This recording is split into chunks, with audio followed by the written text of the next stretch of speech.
Ne moramo pisati. Ne ponulimo. Solze v očeh.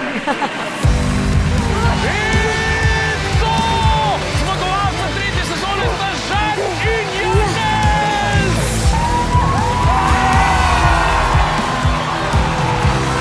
Prišla sem do tega, da je lahko v resnici tako, kot vidiš samo v filmih, tiste ljubezenske zgodbe, koliko se imajo radi.